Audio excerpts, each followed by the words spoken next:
Hi subscribers and welcome back to the channel. My name is Dominic James Murray, CEO and founder here at Cameron James. I've been transferring UK pensions for over 10 years, so I hope my experience can be valuable for you.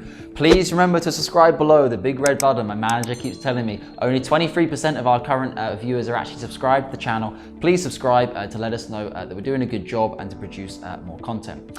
Okay, so today we're going to be discussing, can you actually have an input in terms of how your portfolio is invested once you've completed a pension transfer with us? This is a very normal question from clients and one which we get at a very early stage in the advice process. What I always say to my clients is there's a huge amount of work that needs to be done before we're even in a position that your money can be investable. So what I would say to my clients at the beginning is focus on the due diligence. Are you happy with the IFA firm? Can you read testimonials? Have you reached out to some of their existing clients? Get yourself feeling safe and comfortable with that financial advisor. Once a transfer has been done into a SIPP, or even if you're doing a non-transfer, maybe it's investing money, the decision of actually investing the money in portfolio allocation, etc., doesn't necessarily need to be made until the final moment. When it comes to final salary pension transfers though, we do have to say which funds the client wants to invest in once the transfer has been completed. The reason for this is obviously to protect consumers. If we just wrote blank, oh, client's gonna leave it in cash, this would look odd for the pension transfer specialist because they would say, well, hang on a minute, the client wants to move away from a safeguarded benefit which has a guaranteed income for life and indexation, inflation proofing, and they want to leave it in cash afterwards. Well, that's not going to grow at all over the course of the next 5, 10, 15, 20 years. In fact, with the purchasing power of money and inflation, if they transferred it as cash, their pension pot would be worth far less by the time they reach their normal retirement age of 65, etc. So we do always have to say how the portfolio will be invested when we're submitting the DB advice report. Say the DB advice report comes back, you proceed with the transfer or you proceed as an insistent client, which we can now do across all markets, including the United Kingdom. You would then be in a position to have a further conversation with your financial advisor. Say there's been something happening in the market. And again, at Cameron James, we're not big fans of trying to time the market. I think this is very, very dangerous. People who are trying to time the market, you're talking about traders and daily traders and saying, okay, I'm waiting for this to happen on Twitter and then I'm going to buy in and then I'm going to sell. It's not really how you should be managing your pension, because for everyone who gets it right, and there's a couple who say, oh, I disinvested all my money in 2007 because I'm a smarty pants and then I reinvested it all in 2009. Okay, great. Most, even the biggest and best asset managers in the world with 20-year track records didn't do that. The majority of people got caught out in the financial crisis, but they held themselves, didn't disinvest, and then the market and portfolios came back again after the financial crisis. But say we're going through a period of volatility at the moment, for example in 2022 at the start of the year. Once the money arrives inside the SIPP, we do have the option of, say, dollar cost averaging into the portfolio. You could dollar cost average on a monthly basis, a quarterly basis, or even an annual basis if you wanted to. So there is an element of flexibility there in terms of how to invest the capital. And for example, if a client then decided, actually, I want to be more risk averse or I want to be more aggressive with my portfolio, we would just need to have on file a clear email communication to yourself and ourselves that obviously we're going to be changing the portfolio allocation slightly. So you can have input in how the money will be invested, but what I would always say is you're paying for financial advice, so take financial advice. It's a bit like going to the garage, giving your car to them and them saying, yeah, you need 2 new tyres, carburettor and the brake pads are worn. And you say, oh, well, I don't think the brake pads are worn, or I don't like those type of brake pads, I think I should leave it as is, or I want these ones, I want that ones.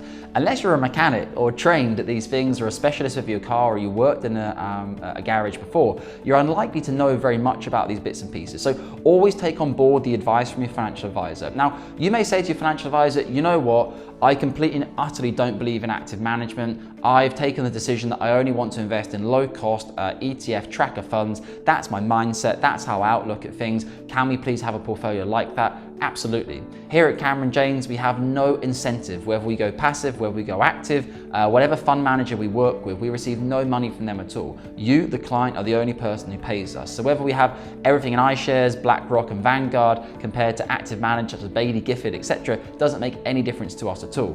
What we would always say to our clients is, though, we would try to educate them a little bit or try to advise them what we think is best. If someone says to me, Dominic, I only want passively managed, at the end of the day, it's their decision. If it says what I want to do, we're not going to force them to invest money how we think they should. However, we would provide them the other side of the equation and we'd say, okay, Understood. Let's look at the iShares S&P 500 fund. It's done circa 10% per annum over the course of the past 20, 30 years. However, if we compare this to, say, for example, Scottish Mortgage Trust from Baillie Gifford is an exceptional fund, also Marlborough Special Situations, they've averaged around 20% return over the course of the past 20 years. So it can be argued that some active managers and some asset managers are able on the long term to outperform the markets. Now, for anyone who's done your reading, you will know the majority of actively managed funds do not outperform the market. I refer to this as the closet trackers. You have the 10% at the bottom, which I think is great. Vanguard, BlackRock, iShares, etc. Cheap as chips. If the market goes up, it goes up. If the markets go down, it goes down. You get what you pay for. At the other end of the market, you have your Scottish Mortgages of the world who have performed consistently, overperforming the market. Then you have the other 80% of the market, which is generally balanced portfolios this, something objectives fund that, which is really just buying cheaper funds and repackaging it onto you at a higher price. So what I say to my clients is, whether you want to be all out active, we would probably be saying to you, well, actually, why don't we include a bit of passive? Let's bring the cost of the portfolio down.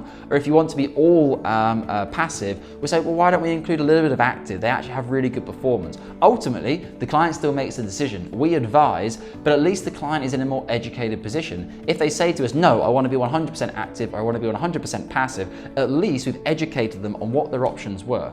Ideally with clients, we have a blend of both active and passive. So then the clients can see over the course of time, okay, my iShares fund, I'm paying 0.07% for it, really, really cheap. My Baillie Gifford fund, I'm paying 0.34 basis points for it, but actually my Baillie Gifford has outperformed this one by 2% over the course of the year. So actually I'm quids in. And it's a conversation that you can then have with your financial advisor each year, or potentially longer than that, in making portfolio adjustments to either be bringing the cost down of the portfolio or trying to increase performance. Guys, bit of a long video there today. I hope that's useful for you in terms of what control you can have over your DB pension asset once you've invested with us. In short, we do not rule with an iron fist. We do not say, you must do this. We're the experts in the room and you shut your mouth. Doesn't work like that at all. We have an open relationship with all of our clients. I must state that for the majority of our clients, they're not interested in portfolio management because obviously they've come to us as the experts. They want us to advise them. They review the paperwork and decide and agree to invest in those funds. But generally speaking, most clients do want financial advice. If you want to have more of a quasi relationship where you really want to be involved, you want to be analysing the funds, taking our advice and taking our knowledge as well, that can also work. Just always be open with your financial advisor from the beginning of what type of relationship you're looking for. And if you're in the other side of the equation, you say, you know what, Dominic, I don't understand markets, I don't understand funds, I want your advice. Just make that clear to your financial advisor from the beginning. All right, guys, I hope that was a useful one for you today. Take care as always and speak soon. Thank you.